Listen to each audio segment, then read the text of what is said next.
안녕하세요. 일렉트로캠입니다. 이게 들으시기에 제 목소리가 좀 안 좋을 수 있는데요. 제가 감기에 걸려서 다른 거는 이제 많이 나았는데 목소리가 완전히 갔습니다. 다행히 코비드는 아닌데요. 그래서 제가 녹음을 미뤘었고요. 좀 듣기 불편하실 것 같으니까 빨리 간략하게 최대한 이야기 해보도록 하겠습니다. 방송을 안 한 그 사이에 여러 가지 일들이 터졌고, 심지어는 이 SVB 이거 집 앞에 있는 은행이더라고요. 저는 이런 은행이 있는 줄도 몰랐습니다. 근데 저는 뭐 여기 온 지 그렇게 뭐 오래됐다고 얘기하기는 어려우니까요. 근데 주변 사람들한테 물어봐도 이런 은행이 있었냐고 얘기를 하더라고요. 그런 것에 대해서, 이 은행 사태에 대해서 한번 이야기를 해볼까 합니다. 그리고 얘기를 안 할 수가 없는 게, 일론 머스크가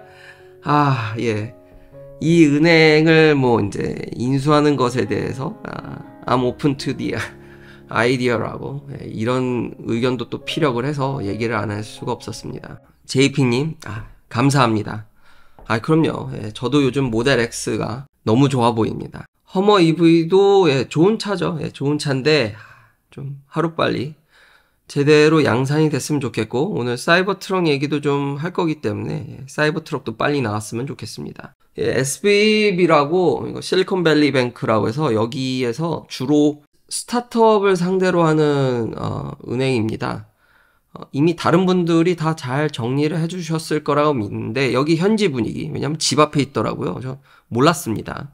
분위기는 아직 그렇게까지 심각한 건 아닌 것 같습니다. 그러니까 짧게 얘기하면 이미 뭐 unrealized investment gain이라든지 그런 쪽을 많이 찾아보면은, 갑자기 이제 코비드 때 돈 많이 풀리고 스타트업들이 이 돈들을 여기 예치해 놓고, 이 친구들이 이거를 장기채나 이런 데다 이제 투자해 놓고 갑자기 이제 뱅크런 터지니까, 그러니까 돈을 좀 지급을 잘 해놨었어야 되는데 그렇게 하지 못한 점. 그러니까 첫 번째로는 이 은행의 방만한 경영이죠. 경영에 진짜 문제가 있었다라는 게 첫 번째고, 그리고 여기 뭐 핵심 임원진들 보면은 뭐 리만 브라더스와 좀 연관돼 있다라든지, 여기 지금 CEO 보면은 이런 일이 터지기 전에 주식을 막 판다라든지, 진짜 이런 건 진짜 나쁜 거죠. 이런 걸 좀 제재를 해야 되는데, 그래서 지금 오히려 큰 은행들은 일부 지금 그런 얘기도 나오고 있죠. 여기에 이제 자산들을 싸게 살 준비를 하는 것으로도 보여집니다. 그러니까 일반인 분들한테는 별 타격이 없고, 심지어 그것도 더 넘어서 정부가 지금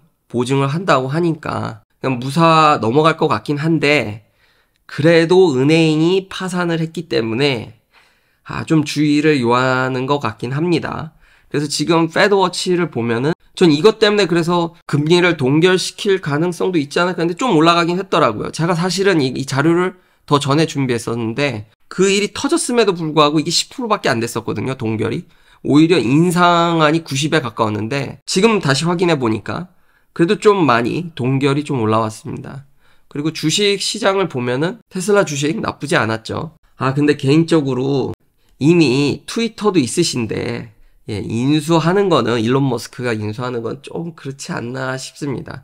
그러니까 트위터를 가지고 뭐 세계 최대 디지털 뱅크라든지 여러 가지 포텐셜이 큰 건 알지만 또 일을 벌리시진 않았으면 좋겠습니다. 좀 안정적으로, 요즘 같이 그냥 안정적으로 운영을 했으면 좋겠다는 생각이 듭니다. 다음은 포드 F150 리콜 얘기입니다. 이거 불도 나고 말이 많았죠. 결국은 리콜을 했고요. 한 18대? 적은 양일 수도 있는데 뭐 지금 판 게 그렇게 많은 건 아니니까요. 그리고 배터리의 화재 이슈입니다. 그걸로 결국은 공식적으로 리콜을 했고요. 제가 불안불안하고 뿌옇고요.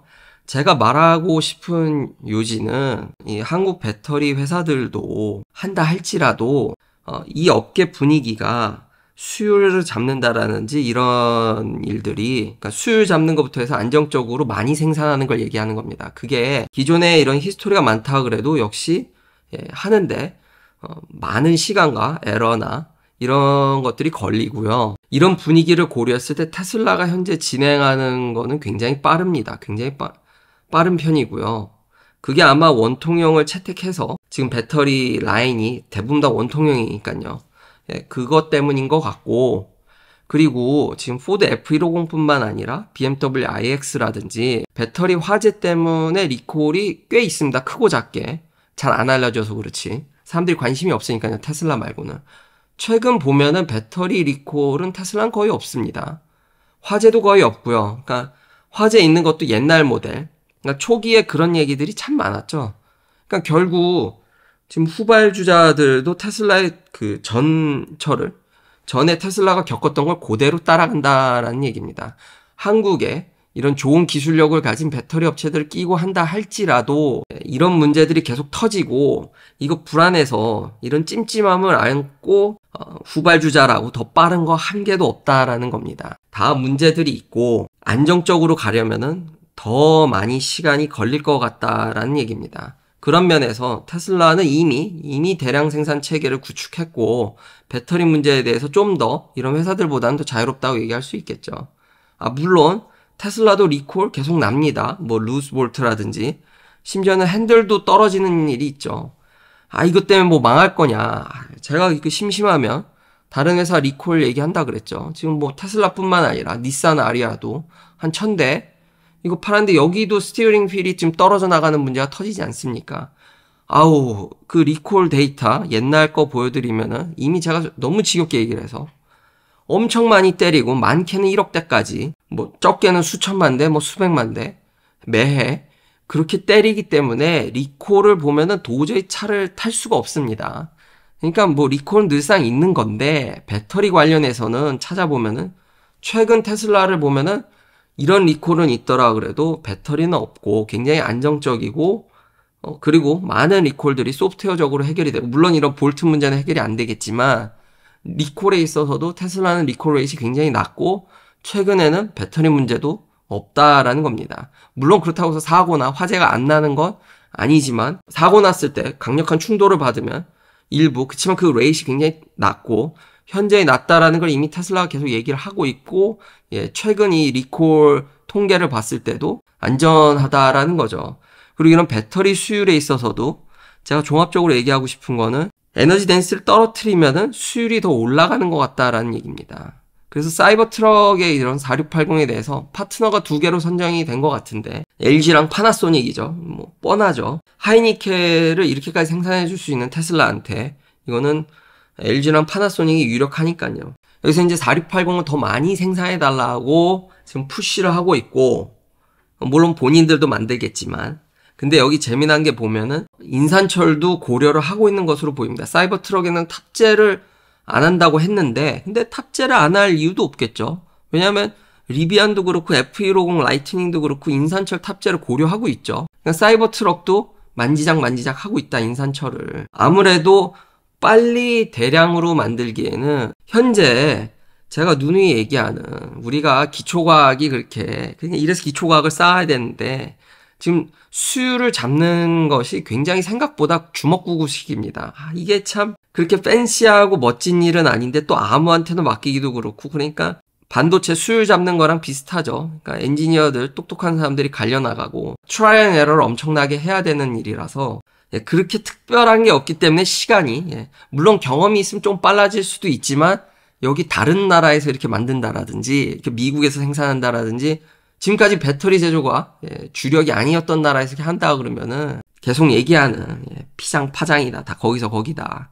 그리고 인산철을 사이버 트럭도 만지작 할 수밖에 없는 게 지금 배터리 가격 특히 원자재 가격이 하락하고 있는데 인산철에 리튬 카보네이트 그러니까 인산철은 또 좀 더 후진 리튬 재료를 써도 됩니다. 우리가 리튬을 그냥 그대로 이렇게 쓸 수 없습니다. 이건 반응성이 엄청 크기 때문에 뭐 리튬 하이드록사이드라든지 옛날에 제가 얘기를 했었죠. 이제 락에서 얻는 거 그리고 브라인에서 얻는 건 리튬 카보네이트인데 인산철은 리튬 카보네이트 그냥 써도 됩니다. 그리고 이것의 가격 하락폭이 더 큽니다. 지금 리튬 하이드록사이드는 내려가긴 하는데 리튬 카보네이트보다 지금 떨어지질 않고 있죠. 당연히 그런 게 리튬 카보네이트 갖고 리튬 하이드록사이드로 바꿀 수 있거든요. 그것도 제가 과거에 얘기를 했죠. 그러니까 공정이 몇 개 더 들어가야 되니까 당연히 리튬 하이드록사이드가 더 고품질이고 하이니켈 배터리에 더 쓰이기 때문에 가격이 더 높을 수밖에 없습니다. 물론 초기에는 돌멩이를 이걸 더 많이 캐서 그러니까 수요와 공급에서도 당연히 가격이 결정되기 때문에 근데 장기적으로 보게 되면은 리튬 카보네이트가 훨씬 많기 때문에 이거를 변형시켜다 리튬 하이드록사이드로 더 고품질을 올리려면 그런 영향도 있기 때문에 인산철은 그냥 갖다 쓸 수 있죠.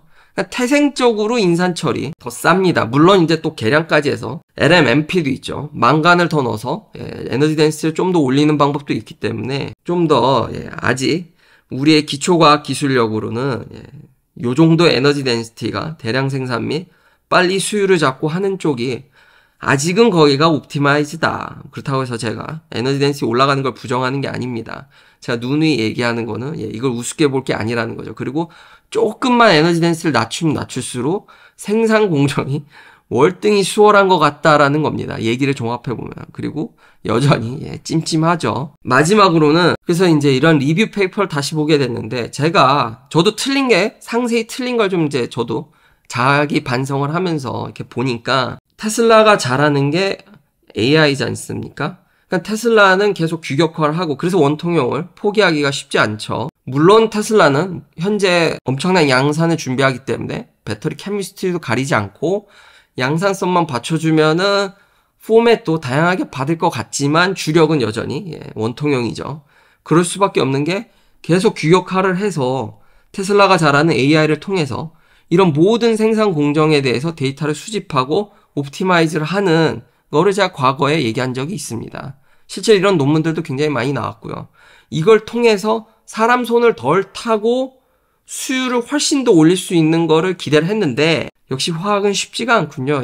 아직 미지의 세계다 보니까 여러 가지 이렇게 규격화를 해감에도 불구하고 사람 손을 타는 지금 반도체 수율 잡는 거나 이런 것도 이런 비슷한 기법들이 계속 적용이 되고 있는데 쉽지가 않죠. 그러니까 현재 AI는 정말 빅데이터, 정말 보편화되고 이런 데는 유리하지만 나름 이런 좀 오래된 숙성된 기술임에도 불구하고 지금 드라이 일렉트로드를 쓰려고 하니까 그것도 변수가 또 엄청 많겠죠. 그런 것만 들어가더라도 이게 쉽지 않구나. 저는 이런 AI랑 지금 원통형 기술이 접목되면은 물론 사람 손 타는 거를 제가 영향을 전혀 무시한 건 아니지만 그래도 테슬라라면 워낙 양산의 화신이다 보니까 이게 배터리 기술에 대해서 배터리 케미스트리에 대해서 이미 AI로 조성이라든지 이런 것도 다 연구가 끝났거든요. 배터리 게놈 프로젝트라든지 이런 것도 옛날에 얘기를 했었는데 이제 생산까지 이제 접목이 되면서 여기서 좀 시너지를 기대했는데 이것도 생각보다 더딘 것 같습니다. 그렇지만 투자자들의 눈높이에는 미치지 못하지만 다시 한번 이번 리뷰 페이퍼를 보더라도 LG가 하든 한국의 유명 배터리 회사들이 붙어도 수율을 잡는다라든지 제가 GM 얘기도 했었죠. 험머랑 캐딜락 리릭 작년 보니까 뭐 달마다 50대 60대 많이 만들어봐야 그 정도였더라고요. 작년 공식적으로 GM 어서리티에서 나온 것도 보더라도 다시 한번 이게 잘못된 건지 한번 찾아보느라고. 근데 여전히 15개월이나 됐는데도 수율이 참 오래 걸린다라는 점. 그러니까 배터리 공장을 그게 지어서 빨리빨리 하는 게 어렵다라는 겁니다. 근데 테슬라는 이미 배터리 데이 때 발표하면서 프로토타입을 돌리고 있었고 지금도 하고 있죠. 근데 우리의 기대치에는 못 미치지만 원래 여기가 누가 하더라도 이렇더라. 제가 좀 더 플러스 알파를 전해줬었던 거는 이런 논문들한테 저도 굉장히 영향을 많이 받아서 이게 가능한 줄 알았는데 여전히 사람의 경험과 손이 많이 타더라 라고 결론 지을 수 있겠습니다. 긴 영상 시청해주셔서 감사합니다. 다음도 테슬라 관련 이야기들로 찾아뵙겠습니다.